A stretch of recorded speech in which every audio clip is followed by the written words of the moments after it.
So hey guys, কেমন আছো সবাই? আশা করছি সবাই ভালো আছো, আর আমিও ভালো আছি। তো গাইস, ভিডিওটা ভয়েস দিচ্ছি, তোমরা বুঝতেই পেরেছো আমার গলাটা পুরো নষ্ট হয়ে গেছে। আর গাইস, এত সকাল সকাল কোথায় যাচ্ছি সবার মনে প্রশ্ন জাগবে। তো গাইস, আজকে সেইটাই তোমাদের কাছে ক্লিয়ার করবো, আজকের কোথায় যাচ্ছি। তো সব থেকে আগে যদি আমাকে ভালোবেসে থাকো, চ্যানেলটা ফলো করে দাও আর পুরো ভিডিওটা দেখতে থাকো। চলো। তো গাইস, আমরা সকাল সকাল সবাই বেরিয়ে পড়েছি মৌসুমী আইল্যান্ড যাওয়ার উদ্দেশ্যে। তো গাইস, আমরা মৌসুমী আইল্যান্ডে যাব বলে সকাল সকাল ব্যাগপত্র নিয়ে গুছিয়ে বেরিয়ে পড়েছি। এখন বাজে ঘড়িতে ঠিক 5:30 থেকে 5টা এরকম বাজে, সামথিং এরকম কিছু হবে, মনে নেই অতটা। তো গাইস, সবাই বেরিয়ে পড়েছে আর স্টেশনে চলে এসেছি। স্টেশনটা তুমি দেখতে পাবে গাইস, দেখো কতটা অন্ধকার, কিছু দেখা যাচ্ছে না স্টেশনে, কিচ্ছু দেখা যাচ্ছে না, কিচ্ছু নয়, কোনো কিচ্ছু দেখা যাচ্ছে না। দেখো পুরো অন্ধকার, কুয়াশায় ঢেকে গেছে। আমরা সবাই মিলে 1 কাপ করে চা আর বিস্কিট, যেহেতু কিছু খেয়ে বেরোয়নি রাত্রে ভোরবেলা, ওই জন্য 1 কাপ করে চা আর একটা করে বিস্কিট খেয়ে নিলাম। আর আমাদের সাথে আরও অনেকে যাবে গাইস। তো তোমরা পুরো ভিডিওটা দেখতে থাকো, সবাইকে দেখতে হবে, দেখতে থাকো। যেহেতু গাইস অনেকেই যাচ্ছি, ওই জন্য টিকিটটা তো আমাকে কাটতেই হবে। ওই জন্য চাটা খেয়ে বিস্কিটটা খেয়ে নিয়ে টিকিট কাউন্টার থেকে রওনা দেবো। টিকিট কাউন্টার থেকে টিকিট কটা সব কেটে নেব, নিয়ে দেখা হচ্ছে। চলো গাইস। সব থেকে প্রথমে আমি যেটা বলবো গাইস, আমার গলাটা খুব ধরে গেছে, বিশ্বাস করো। এত নদীর জলে স্নান করেছি, এত কিছু করেছি যে গলাটা পুরো ধরে গেছে। ওই জন্য ভয়েস দিতে খুব অসুবিধা হচ্ছে গাইস, তোমরা একটু ম্যানেজ করে নিও। আর টিকিট কাউন্টার থেকে টিকিট কেটে আমরা স্টেশনে চলে এসেছি। আর এই দেখতে পাচ্ছ ছোট ছোট কিউট গার্লসগুলো আমাদের সাথে যাবে। তো গাইস, সবাই চলে এসছে, স্টেশনে চলে এসছে, দেখতেই পাচ্ছ। আর আমার গলাটা খুব প্রবলেম হচ্ছে গাইস, আমি ভয়েস দিতে পারছি না। তো এরা সবাই যাবে, দেখতে পাচ্ছ। টোটাল আমরা গিয়েছিলাম 15 জন টোটাল গিয়েছিলাম, এখনও অনেকে আসেনি। আমাদের পরের স্টেশন বারাসাত থেকে, দক্ষিণ বারাসাত থেকে উঠবে, আর আমরা উঠেছিলাম হোগলা থেকে। আর গাইস, ট্রেন কথা বলতে বলতে ঢুকে গেছে, দেখতে পাচ্ছ ট্রেন ঢুকে গেছে, আমরা বেরিয়েও পড়েছি। আর গাইস, বাইরের ভিউটা শুধু দেখো, বাইরের ভিউটা দেখো, বাইরে শুধু সূর্যি মামার আবছা আবছা দেখা যাচ্ছে, এছাড়া আর কিচ্ছু দেখা যাচ্ছে না গাইস। তাই অনেক গল্প করতে করতে আমরা এগোবো। চলো গাইস, দেখতে থাকো। ফাইনালি গাইস, ট্রেন জার্নি করতে করতে লক্ষ্মীকান্তপুরে এসে নেমে গেছি। আর লক্ষ্মীকান্তপুর থেকে ফল পাকড় কিছু কিনে নিয়ে ফের ট্রেনে চেপে এবার ডাইরেক্ট গিয়ে নামবো নামখানায়। আর আমরা গাইস শুধু 15 জনই যাইনি, আর আমাদের সাথে আমাদের একটা স্যারও গেছিলো, আমাদের স্কুলের স্যার, উনিও গেছিলো। উনি আমাদেরকে গাইড করে নিয়ে গেছিলো। আর আমরা দেখতে দেখতে লক্ষ্মীকান্তপুর ছেড়ে নামখানাতে ঢুকে গেছে। আর নামখানা স্টেশনে পুরো 8 বছর পরে আমি গাইস এলাম, পুরো 8 বছর পরে। একবার গিয়েছিলাম বকখালিতে, আর এই এলাম নামখানা স্টেশনে। তো গাইস, অনেক গল্প হবে, চলো ফুল ভিডিওটা দেখতে থাকো। আর সবাই নেমে গেছে গাইস, আর যারা বলেছিলাম বারাসাত থেকে উঠবে তারাও উঠে গেছিলো। আমরা সবাই এখন বেরিয়ে পড়েছি। আর ওই আমাদের স্যার, দেখতে পেলে গাইস।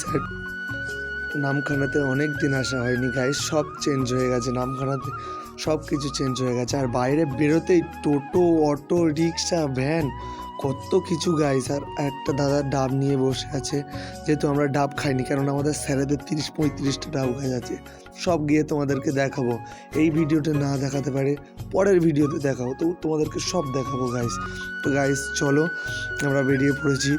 যে ব্রিজটা মেন আর কি, আমাদের নামখানাতে যে ব্রিজটা মেন নদীর উপর থেকে গেছে, সেই ব্রিজটাই আমি ক্লিপ নিতে পারিনি গাইস, খুব ছোট একটা ক্লিপ নিয়েছি, বিশ্বাস করো। ওইটা আমার দেখানোর খুব ইচ্ছা ছিল, কিন্তু ওইটা আমি নিতেই পারিনি।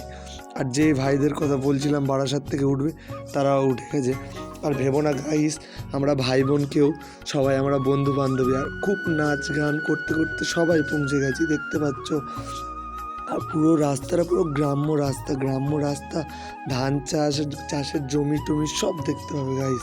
আর তোমরাও একটা জিনিস মেনলি আমি যেটা দেখলাম, এখানে নোনা জায়গা হলেও এখানে প্রচুর ডাব নারকেল গাছ। আর সবাই আনন্দ করতে করতে আমরা পৌঁছে গেছি। আবার ছোট ব্লুটুথ বক্সও নিয়ে গেছিলাম, সাউন্ড বক্স।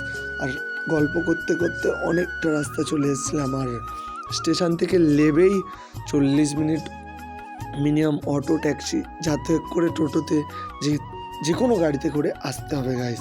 আর দেখতে পাচ্ছ পুরো জায়গাটা পুরো ধান চাষ, ধানের জমি আর বড় বড় সব ঝাউ গাছ রয়েছে।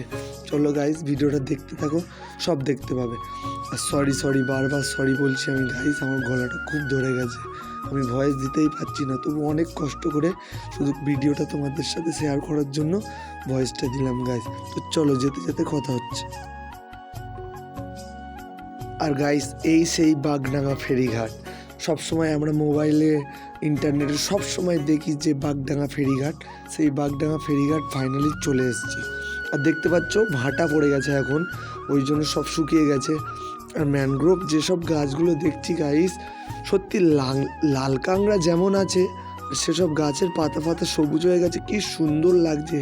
আর হলুদ হয়ে গেছে, রোদ্দুরে হলুদ সবুজ সব রকম ভাজাল হয়ে কালার হয়ে গেছে, বিশ্বাস করো।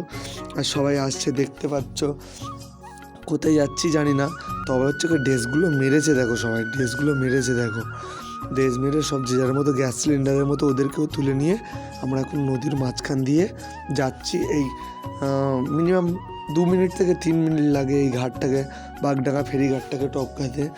তো গাইস নৌকো ছেড়ে দিয়েছে আর আমরা পুরো মাঝখান থেকে যাচ্ছি। আর আমার একটা ভাই তো নৌকোতে উঠলেই ভয় লাগে, সে সামনের দিকে বসে আছে, স্যারের পাশে বসে আছে। আর গাইস এতক্ষণ শুধু বললাম, তোমাদের কাছে বলাই হয়নি আমরা কোথায় যাচ্ছি, কোন রিসর্টে যাচ্ছি, কোথায় থাকবো, কোথায় খাবো, আজকে সব বলে দেবো গাইস।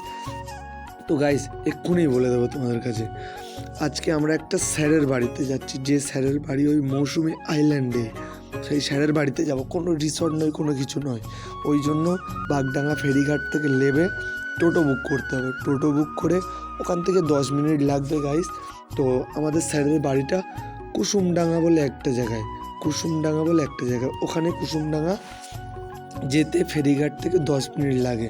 তো গাইজ আমরা সবাই মিলে টোটোতে উঠে গেছি, টোটাল আমরা 3টে টোটো ভাড়া করেছি, করে পুরো স্যারের বাড়ির সামনেই নেমেছি। আর গাইজ রাস্তায় যেতে যেতে কত সুন্দর মন্দির, কত গাছপালা, পুরো একটা গ্রাম্য পরিবেশ। আর এখানে গাইজ মানুষের মধ্যে একটা জিনিস দেখলাম, কোনো অহংকার নেই, কোনো রাগারাগি নেই, কোনো হিংসা নেই, খুব নিষ্পাপ নিরীহ মানুষ এখানে সব। আর গাইজ আমরা যাচ্ছিলাম, যেতে যেতে সামনে একটা ঝাউবন পড়লো, ঝাউবনটা তোমরা শুধু দেখো গাইস, ঝাউবনটা দেখলে এত সুন্দর লাগবে, পুরো রাস্তার ধারে, রাস্তার 2 ধারে পুরো ঝাউবনটা এত সুন্দর যে আমি ভিডিওটা করছি, যেহেতু টোটোতে বসে আছি ওই জন্য আমার ফোন প্রচুর কাঁপছিল, অনেকটা স্ট্যান্ড করেছি, তবু দেখো গাইস, তবু কাঁপছে। কিন্তু দেখো গাইস ঝাউবনটা দেখো শুধু, কি সুন্দর, রাস্তার মাঝখান থেকে ঝাউবন, সূর্যের আলো হাপচা হাপচা পড়ছে, আর কি সুন্দর লাগছে গাইস। আর আমরা ফাইনালি চলেই এসেছি স্যারের বাড়ি। আর ওই আমাদের স্যার কি বলছে দেখো, স্যার শুধু কি বলছে, সত্যি মনের দিক থেকে আমাদের স্যার কোনো তুলনাই হয় না। আমাদের 2টো স্যার গেছিলো, 2টো স্যার সত্যি খুব ভালো, আমাদের পুরো বন্ধুদের মতো। আর গাইজ খুব মিশুটে খুব মিলেমিশে চলে। তো গাইজ কোথায় কোথায় গেলাম সব কিছু তোমাদের সাথে শেয়ার করব, আমার চ্যানেলটাকে ফলো করে সবাই সাথে থাকো, সব কিছু তোমাদের সাথে শেয়ার করলাম, কি করলাম, কি খেলাম, সব কিছু, শুধু চ্যানেলটাকে ফলো করে সাথে থাকো। বাই।